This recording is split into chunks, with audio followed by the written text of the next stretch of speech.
देवेंद्र फडणवीस कितने रिच हैं? कितनी है फडणवीस की कुल नेटवर्थ?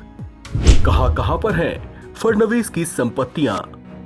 देवेंद्र फडणवीस महाराष्ट्र की राजनीति का वो दमदार चेहरा हैं, जिन्होंने एक बार नहीं अनेकों बार अपने जबरदस्त राजनीतिक कौशल का परिचय दिया है और ये साबित किया है कि महाराष्ट्र में बीजेपी की धाक जमाने के पीछे इनका कितना बड़ा हाथ है।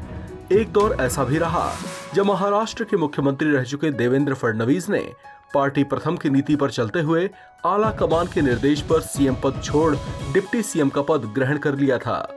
उनके इस बड़े दिल का परिणाम ये रहा कि महाराष्ट्र में महायुति गठबंधन न सिर्फ मजबूती से स्थापित हुआ, बल्कि इसमें भी भारतीय जनता पार्टी सबसे ज्यादा सीटें जीतकर सबसे बड़ी पार्टी के तौर पर उभरी।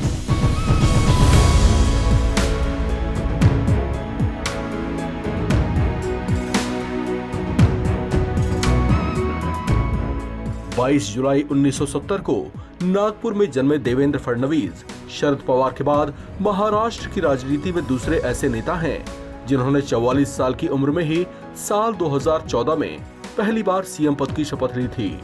महाराष्ट्र में बीजेपी की पकड़ मजबूत बनाने में देवेंद्र फडणवीस का नाम खास तौर से लिया जाता है। ये वो नेता हैं जो अक्सर चर्चाओं में बने रहते हैं। इनकी लोकप्रियता भी खूब है। ऐसे में लोगों के मन में इन्हें लेकर उत्सुकता बनी रहती है। तो चलिए आज हम आपको बताते हैं कि महाराष्ट्र की राजनीति का ये धुरंधर कितने बड़े धन्ना सेठ हैं।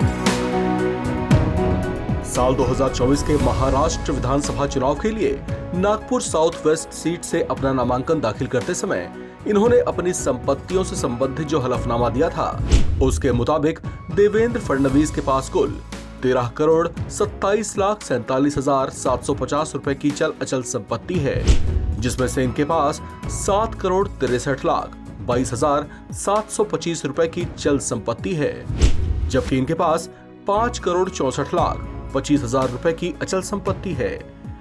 देवेंद्र फडणवीस की सेविंग्स और इन्वेस्टमेंट्स की बात करें तो इनके नाम से कोई शेयर या बॉन्ड नहीं है।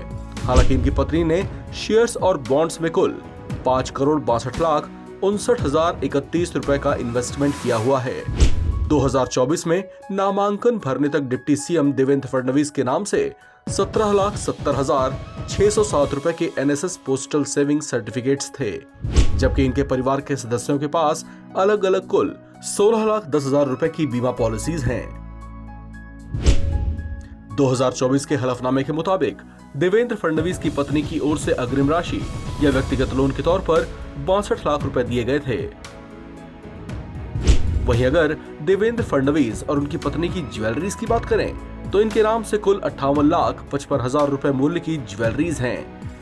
देवेंद्र फडणवीस की अचल संपत्तियों की बात करें तो इनके परिवार के पास कुल 1 करोड़ 27,14,000 रुपए मूल्य की खेतीहर भूमि है, जबकि इनके पास कोई गैर खेतीहर भूमि नहीं है। देवेंद्र फडणवीस और इनकी पत्नी के नाम से कई आवासीय इमारतें भी हैं, जिनकी कुल कीमत 4 करोड़ 37,11,000 रुपए बताई गई थी।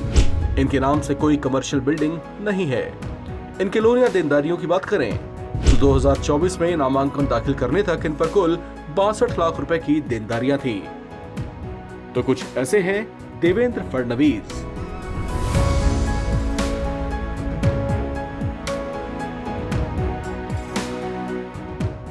इस खबर में फिलहाल इतना ही। बाकी अपडेट्स के लिए आप बने रहें एनबीटी ऑनलाइन के साथ।